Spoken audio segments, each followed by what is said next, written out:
Yeah, awesome. Well, my name is Jerry Zawatsky, and I am the director at the Excel Center in Richmond. And I will be sharing some intimate details of my story that can hopefully help help students, and will also allow you a resource, which will be me and some of the resources that I've used. So I'm a little nervous about sharing some of these details, but Emily encouraged me to do so, and so I'm going to do it. So we'll start here in just about 1 more minute, give everyone a time to get into the room, and we'll just dive right in. And this will be interactive. We will do a breakout room. So hopefully you'll get some resources that will help you. And if you have any questions or anything, feel free to stop me. Thanks, Nathan. All right, here we go. So, Healing the Hurts, coaching students to grow beyond trauma and addictions. So I've already introduced myself, so we won't go through that again. So I have a short video. Hopefully it will work, because sometimes I feel like these don't, but we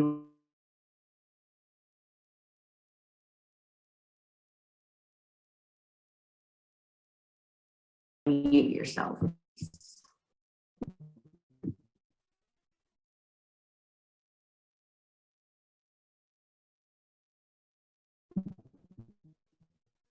From narcotics and alcohol, homelessness, raising 4 children while still being an adult. Turn my volume all the way up.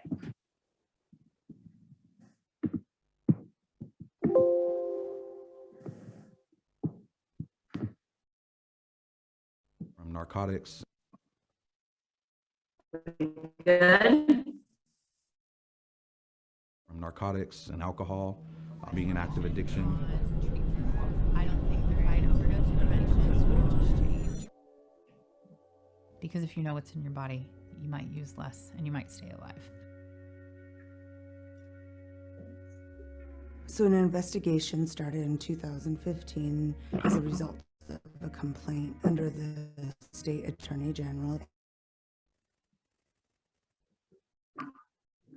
And one of their priority areas being child welfare. There were reports of CWS failing children in situations. A lot of times they're going to go into the juvenile hall, and then other youth are going to be like, is that the only drugs you're using? Like, that's it? We know these youth are more than likely hurting or have other needs that aren't being met. I think ACEs is one of the biggest factors, not just some flippant, oh, they had some trauma, but some stuff that I don't know most people could even live through. Our population, we rank 8 to 9 out of 10, which means we're doubling the ACE scores, and we're actually quadruple California's regular ACE score standards. Humboldt County is rich with services. There are a lot of agencies and individuals that want to help, but there is a gap when it comes to the stigma involved with substance use dependency. It's hard to get that agency to that person or that person to that agency. So with all of these different programs, why is anybody addicted? Well, addiction is such a complex issue. All of it matters, what the trauma was, what our relationships with substances are, and so that's why treatment needs to be individualized. People's trauma and people's relationships to drugs are different from the next person. For every one person that comes in, that person is someone's mother or father, son or daughter. That substance use dependency is a disease, but like any disease, it can be treated if treated the right way. Love each other, care for one another. That's the only way we'll get through this together. Just at least try not to give up. For all those families struggling, don't give up.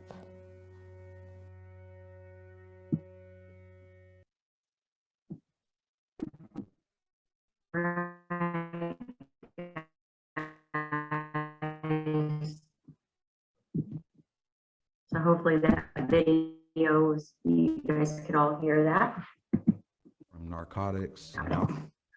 Okay, here we go. So watch the time. Score is an 8. I grew up in a small town, Brazil, Indiana, with an abusive stepfather. My mom had me at the age of 16. I lived in a trailer with my siblings and me. We had 2 bedrooms, so all us kids shared a bedroom. My biological father spent his life in prison and died when I was 18. I'm the oldest of 6 kids. And in a small town where you have a reputation that precedes you, it's easy to find a way out. And my way, substances and behaviors that accompany that. So I have a lot of sympathy and empathy for our students that struggle with these kinds of things. If you've worked with me much, you know I tend to really be drawn towards those students who have those behaviors, especially the females, because I've been there and I know how that is. And so that's why this is the correlation is my ACE score is 8 and I have a substance use disorder. So there you go. I don't know if all of you had the opportunity to screen with you guys, if you'd like me to, and then you can kind of see what your ACE score might be. And then I would like you to really think about students' ACE scores might be. So their ACE scores are, do a new share here, okay? So here is the ACE quiz. So if you could just take about 2 or 3 minutes and kind of look this over, I'll go ahead and make it so you can see more of the questions.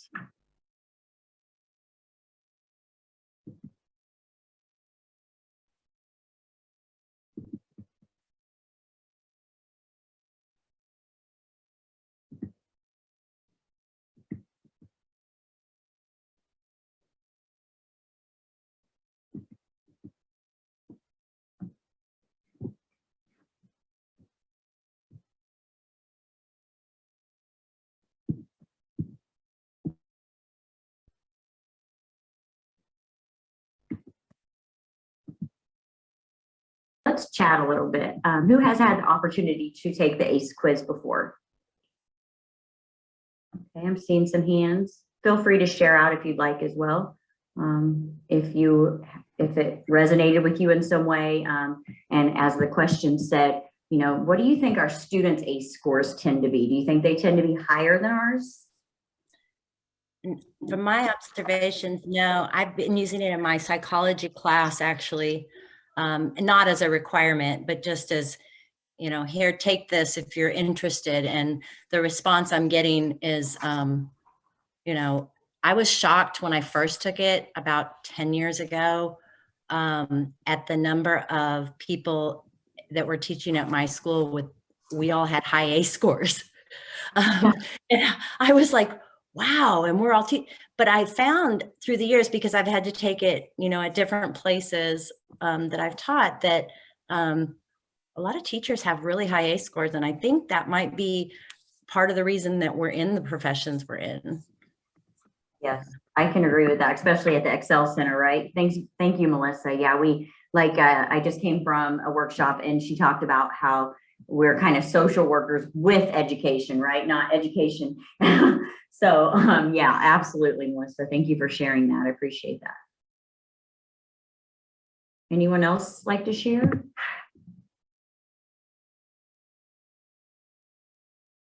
All right, we'll keep moving then. Feel free to interrupt me at any time, guys.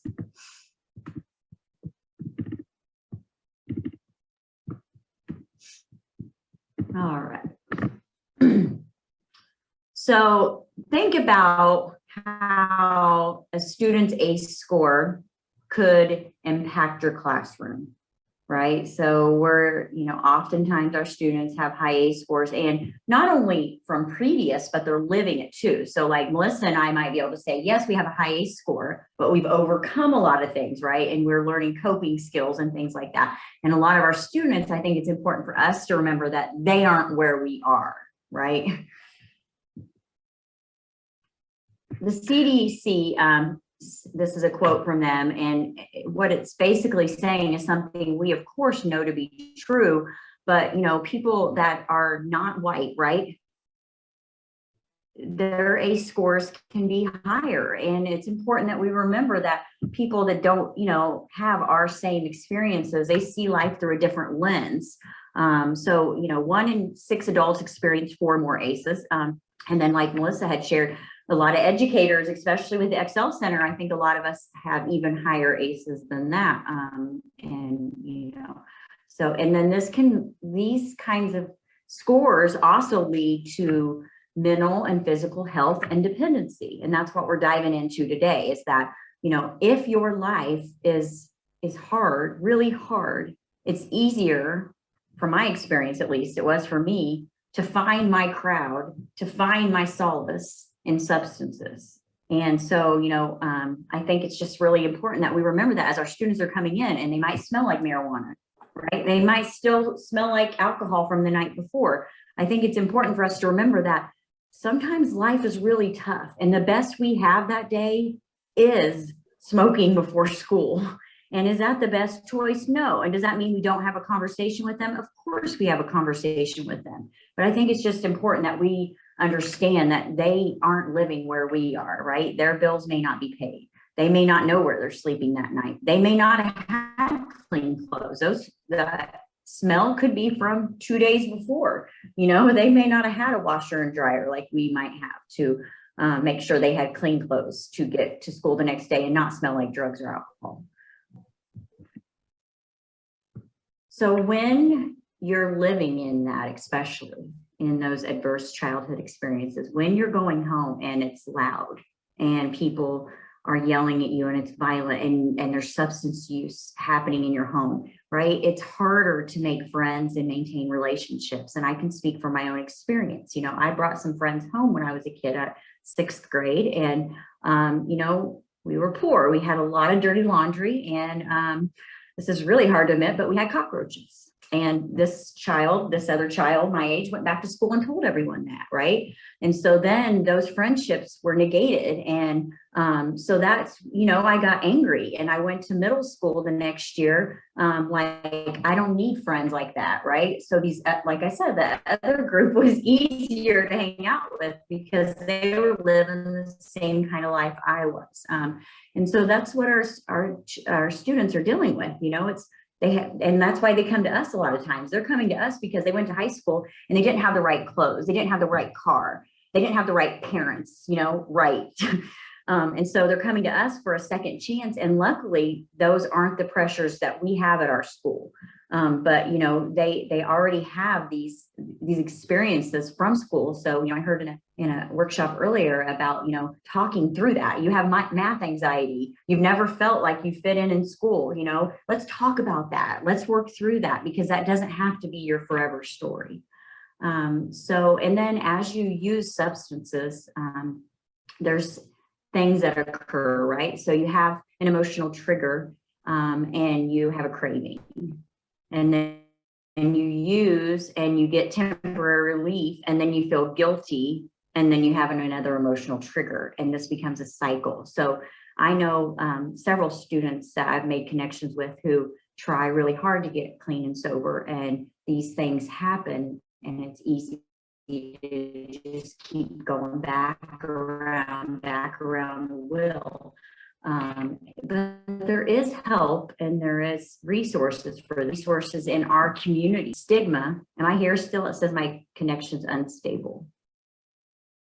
Am I still here? Okay, cool. As we, can work through that stigma, like even for me, right? I've been here 6 years. I feel like I have a lot of friendships and a lot of connections, but even for me to put that stigma to the side and tell the truth of my story was hard. So I can imagine for our students, that's really challenging, to tell us the truth of what's going on at home with all of those ACEs. Hey, Jerry, can I say something real quick?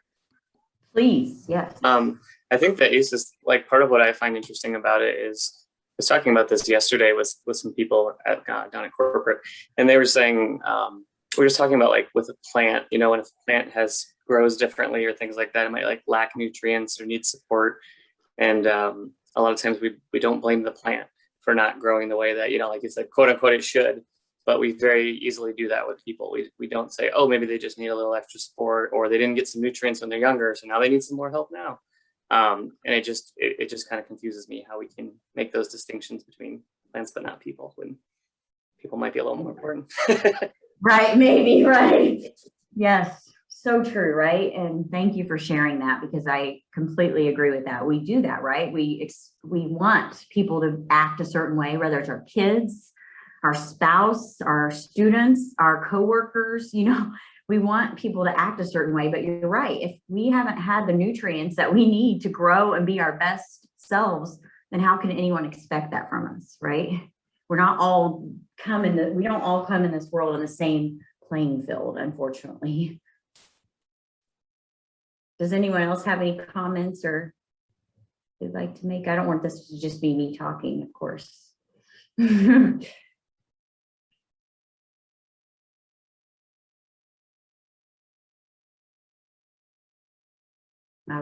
Some addiction risk factors, genetics, right? People who are born into families of alcoholics and addicts, they're more predisposed. Of course they are, right? And then how early was your age of onset? So how young was a person when they started using substances, right? So, and that's why they tried the whole DARE thing, right? Just say no and all that, because if you start in middle school, then they're probably going to get to harder substances by high school. And I can, attest to that. I started smoking weed in middle school, and by high school, I was drinking all the time, smoking weed, acting out, doing these kinds of things. So I can definitely confirm, for me, that's true. And then my little brother, a lot of you who know me know about my little brother who died because of his using behaviors, and he started young as well. And, I remember him being in middle school, it was 6th grade then by that time, but him, smoking weed and doing those kinds of things, and me being worried because the younger they start, and, it stunts our development too. And there's, the genetic part of that too. It's not just a choice. It's, the maturity doesn't always come. And then trauma. So that's where the ACEs come into play, right?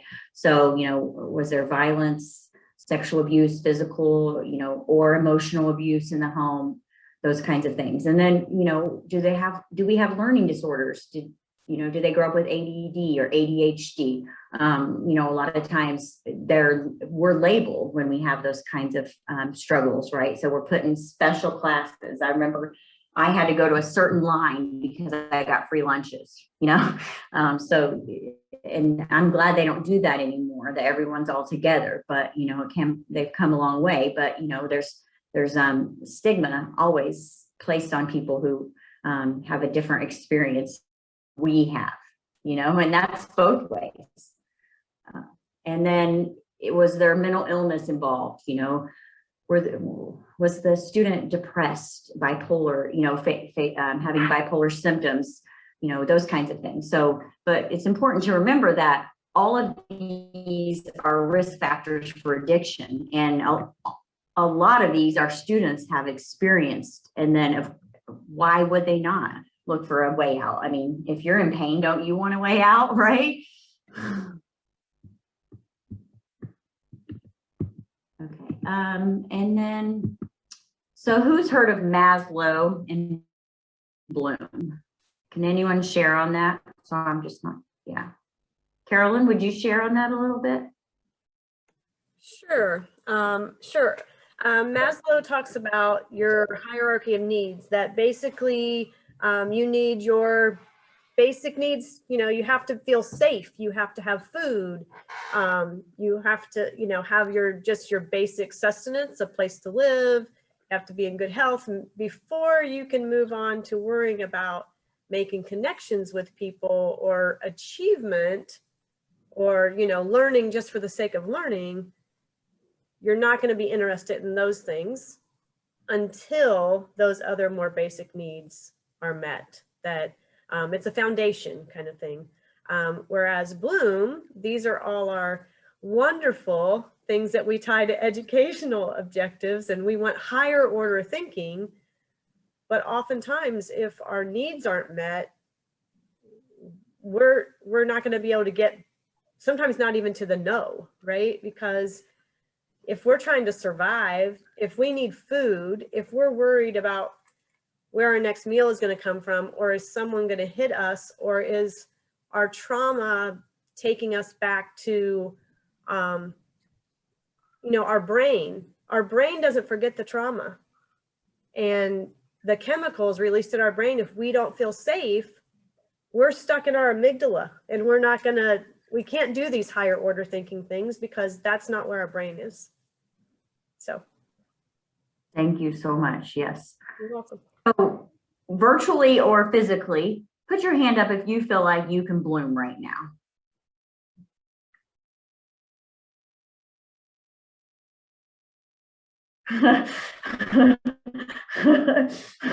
We all have those days, Melissa. Yeah, absolutely. So, yeah, Denise says, yes, she feels like she can bloom right now.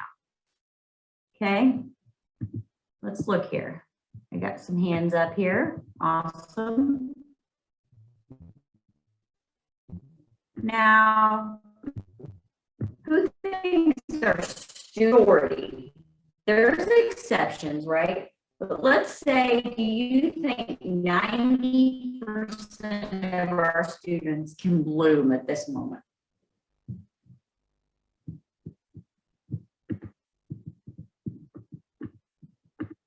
Let's call on someone. Brandy, what do you think? Are you asking if I think that our students can bloom right now? 90% of our students? Yes. No. Yes. No, I don't. I don't think they can. Can you elaborate on that a little bit? Yeah, I think a lot of our students sometimes just get stuck in crisis mode, and they don't know how to work through those. They don't know the steps to take to work through those effectively. I think I think a lot of times it's really hard for them to do that. So this higher, thinking, they're just not there yet. Absolutely right. Thank you, Brandy, so much. Yes, Melissa. So I think that right now, I think globally, and I've been kind of thinking about this, sorry, my daughter's in the background. I've been thinking about this a lot since the shutdown. I think globally we will all as a planet receive an ACE for this pandemic. And I think that our students, especially because of the other ACEs that they have already, a majority of them, have had some kind of trauma, or they wouldn't have delayed their education in high school. I think it's just adding to their, there's a lot of trauma right now with food insecurity and living, insecurity. I mean, I don't know how many students I have that are homeless, and, just all the different things that are applying to them. And again, they don't have those Maslow's, right? If they don't have their hierarchy of needs taken care of, they're not going to be able to focus on comprehend, maybe knowing, maybe they can recall because some of them are brilliant. But the comprehension, the application, the analyzing, all of those other things is it's just too much, So I think the trauma right now is just overwhelming to a lot of people, and it was overwhelming to me. And that's where I went back and started, regurgitating a lot of this stuff, because I was like, this is really going to apply to our students and myself personally to be able to accomplish what we did by throwing ourselves online in a week, so right. Yeah. Yes. Thank you for your honesty and openness as well, Melissa. Thank you, Carolyn and Brandy, for sharing too. You're welcome. Thank you. You're welcome.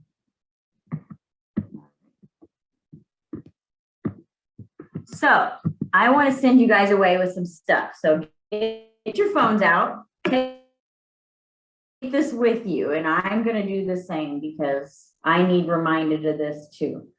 So as a new director, it could be easy for me to want to reprimand students before I know them, right? Because I'm nervous and I want to do a good job. So I have to be very aware of myself and say, I need to know this student before I go, hey, break's been over for 10 minutes, put your cigarette out and come to class, right? So luckily I have Mike, who's really, he's great at doing that and he manages that for us. But so I had a situation when I was a lead coach where it was a bad day. It was after my brother died. I wasn't in a good headspace and I got some students in and one student wouldn't come in and it just, I didn't say anything, but the way I felt internally, I didn't like. So I never want to do that again. Like, I don't want to feel like I'm so angry at a student that it causes a churning in my belly. I don't like that. So I try to really make sure I have that relationship with anyone, whether it's a student or a student, before I go and try to reprimand them, right? And try to talk to them and restructure their thinking and and help them change their behaviors. Refer. So always remember, we have 2-on-1, quick, easy resource. It's online, it's on their phone. It's a great, quick place to find out, no matter what area they're in, to find out, if they need a treatment, if they need food pantries, all those kinds of things. And then try to respect others' reality. So where they are is where they are. We can't expect them to be where we are. And, like Melissa shared, we had a tough time. I had a tough time through this last year. Imagine if you didn't know where you were going to live, what you were going to eat, if you didn't have people that cared about you, that were concerned about you, that were lifting you up. I mean, we have amazing teams here and we were awesome together, but it still was tough. So, respect that our reality is not their reality. And then remember to relax and rewind as needed. So I have learned, I'm still learning. I haven't learned, I'm learning to relax a little more, and it's okay to go back. So as a director, I'm learning that I might give a directive that isn't the best one overall. And it's okay for me to go back and say, you know what, guys, let's take a step back. That wasn't the best choice. I reacted quickly. And so we need to reevaluate and look back at things. So, I'm always learning. I'm always trying my best to student. And so I think it's important that we do these things. So we're going to put you guys in breakout rooms. Here is your situation. A new student comes to class smelling like alcohol, possibly from the night before, maybe from that morning, right? This is only the second time you've ever met her. She says that she is late because she was trying to find a ride to school. She says that she has no vehicle and is couch surfing. And if, in case you don't know, couch surfing means you don't really have a place to live. You're just staying on whoever's couch will let you. She says she has the worst, and she lost her Section 8 housing and her kids 2 months ago because the system is out to get her. Okay, you talk to her, and we can put this in the chats too as you go to breakout rooms. You talk to her and try to support her, but you struggle because you feel like she's just playing the victim anyway. Then she begins to be loud in class and yells, "To hell with this school. You guys are just like everyone else." So take this to breakout rooms and remember those things, those relationship, referring, respecting, and relaxing and rewinding as needed, and utilize those skills to help this student.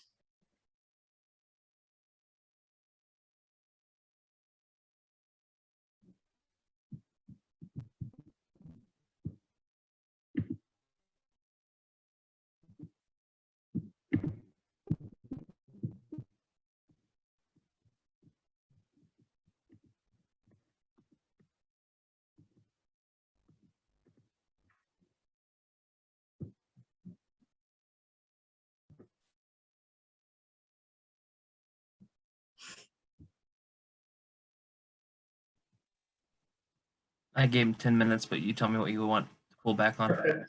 You literally read my mind. Thank you.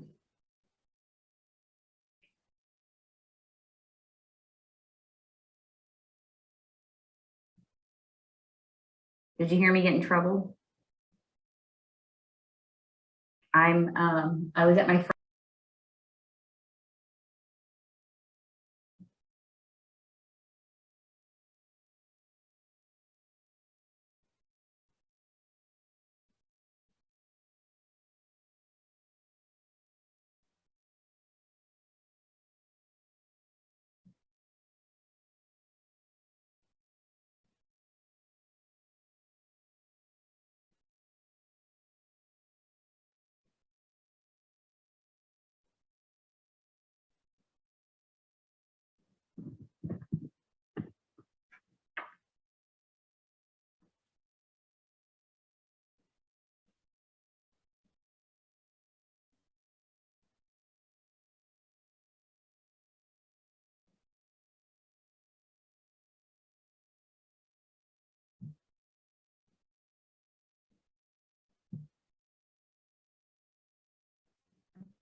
Okay, now look at the main room.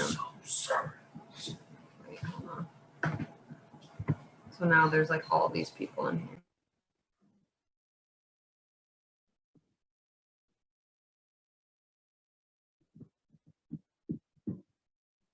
Are we mostly back, Brandon?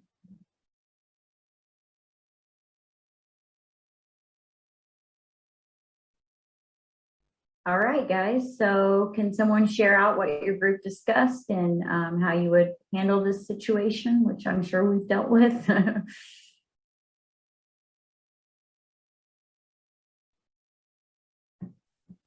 I'll share. Thank you. Our group basically talked about, and I think it's really important, the relationship over reprimand, the importance of, you know, asking questions. Once you have that relationship and finding out, you know, I notice you smell like alcohol today, you know, is everything okay? What's going on?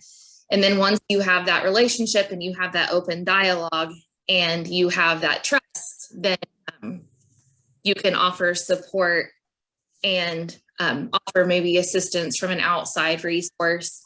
If you are a teacher, we talked about the importance of also having the coach involved, just so there's more of a support system. Thank you, Kara. Yes, you know, like we talked about, that relationship piece first and then extra support. And if you know they get along with someone else in the building better than you, or you are the person or whatever, utilizing each other, leaning on each other. We don't need, none of us need to have the Messiah complex that we're this right person for everyone, right? I know I'm not the right person for everyone, and I'm sure Brandon's definitely not the right person for everyone. So who else was willing to share? I'll share real quick. Oh, go ahead. Oh, well, just it'd be quick for us. We talk about in our group, Denise had a great point, but it's about communication with our students. I also mentioned that sometimes I know people reach out to the coaches. I kind of reverse sometimes and reach out to the teachers, because sometimes our students have a better relationship with the teachers because they're here every day. They see them every day. So sometimes I might put in like, hey, good, and this is a good example. Ms. Smith, come in for a second. Need your help. I know you've been working with the student for a while. She was in another class. We know it's a smell. Can you work with me? Talk with her real quick. So we just talk about communication, and also recognizing too that if the basic needs are not taken care of, how can they focus? How can we get them back to, hey, let's focus like on the right now. The world's not after you, but how can we take care of you right now? So the communication, strong relationship, and take care of those basic needs can help the student. Thanks, Clinton. Good to see you, brother. Thank you. You too.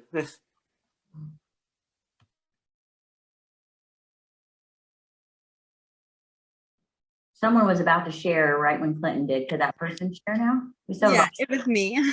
Hi, I'm Melissa from St. Louis, and we were talking, and I actually had this situation, a very similar situation, and that referral process was just so important. Once I was able to build the relationship with her, she's a graduate now, and it was just really cool. Yeah, I'm still in really close contact with her. She's a college student, and I was sharing that her the community partner for the program we referred her to, he was at graduation, you know, and was there, and it took a village. I mean, it took her teachers, it took myself, like she had a lot going on, and it really was a cry for help and a need for support, and we were able to be those people in her life, and it was a game changer. So yeah, it was just, when I saw the scenario, she popped right into my head. So that's awesome, Melissa. And you know what? We can leverage her, right? To talk to other students that are where she's at, to say there's help, right? You can make different choices. Like you can. Yeah, absolutely. And she was a student with a dual diagnosis, also bipolar, you know, and I was so fortunate in St. Louis, the program we have, they address the mental health issues. They provide you with multiple resources. So they do counseling as well. So it was just a very valuable partnership, and it benefited all of us, and we still work with them, and they refer students to us. So yeah, thank you. You're welcome. Thank you for sharing. We have about 2 more minutes. If any other groups would like to share out a little bit, that would be awesome.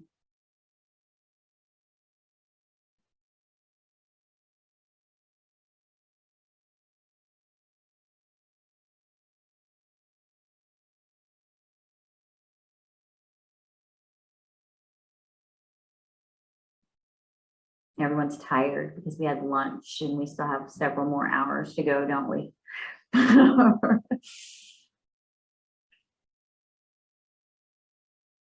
All right, we'll keep moving then.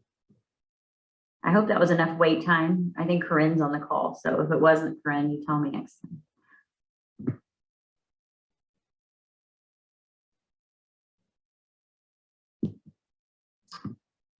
All right, keep moving then. So what are some resources that you're familiar with beyond the ones I have listed here in your area that we can add to this list? You can put them in the chat or you can shout them out, but we just want to talk about what are some resources that we're familiar with. So for me, it's 12-step programs. So I utilize a 12-step program. My clean sober date's 11/14/05. So I'm working on 16 years. So if you do have students that, want to talk to someone that has lived experience, I'm happy to do that. You can always share my number. You can ask anyone in my building. I'll give my number to anyone. It's fine. It's my job. That's what I do. And then there's faith-based programs. If you're not familiar with, Celebrate Recovery is one that I'm familiar with. There's more, I'm sure. And then there's always the halfway houses and the treatment centers and things like that. So what else do we have that we're aware of as far as support systems for people who with substance use disorder?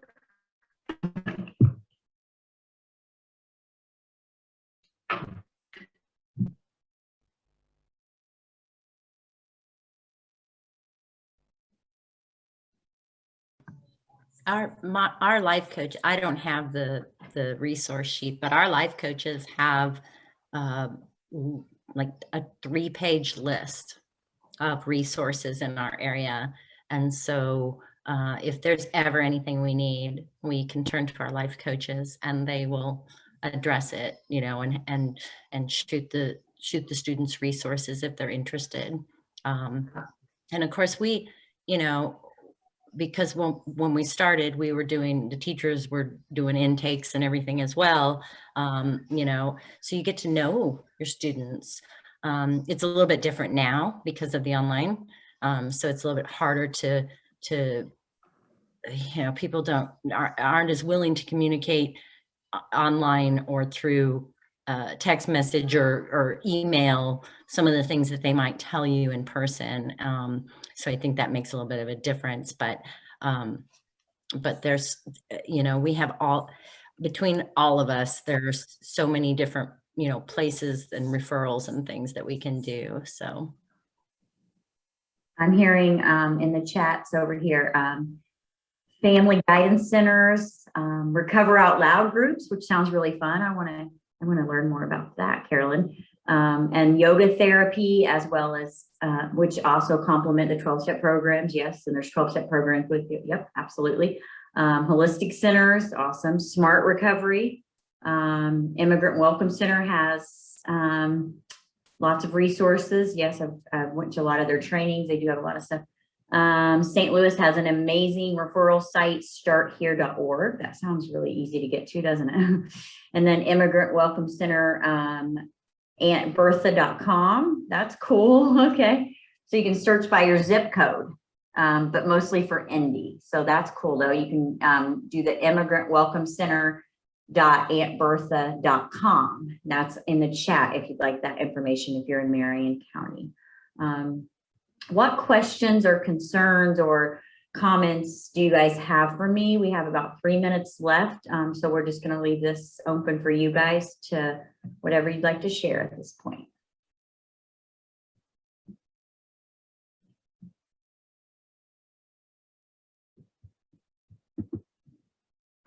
And I'll put my number in the chat because, like I said, I'm more than happy to share it with anyone. I know how to block people if need be, so I'm not afraid. So if you do have a student, that's struggling with substance use disorder and you want to refer them to me, I'm happy to chat with them and tell them my story. So I'll tell you a little bit about Recover Out Loud. Well, if no one else had something they had a question about. My sister was raped as a 12-year-old, beaten severely, and then after that began substance abuse. Very young. And then a couple years ago, about 3 years ago, 4 years ago now, she ended up in prison for 2 years, meth-related charges. She went through recovery, a purposeful incarceration so she could do recovery. And then she's been involved in one of these Recover Out Loud groups. And the idea behind it is, instead of the anonymous part, Okay. to try to take away the stigma and help keep you accountable, because people know you've said, I'm in recovery. And they have Facebook groups and they have meetings and they do Facebook Live during their meeting, and they try to do fun things to build community. But kind of the idea is to take some of the stigma away of it and say, like, I'm admitting this is where I'm at and I need help, and I want people to hold me accountable. That's cool. I like that a lot. Yeah, I love my 12-step program, but I can get with that thought too, especially with the way I work and live and operate. Yeah, absolutely. Adriana, that was Who was that through again? Recover Out Loud. Okay. You probably can Google it. Yeah, of course. Yeah, I'm not sure where all there are places. I know, like North Vernon, Indiana. Like, she lives in southeastern Indiana. I don't know how widespread it is. Well, thanks everyone. Our time together has expired. Have a wonderful day. Thank you for hearing my story, and hope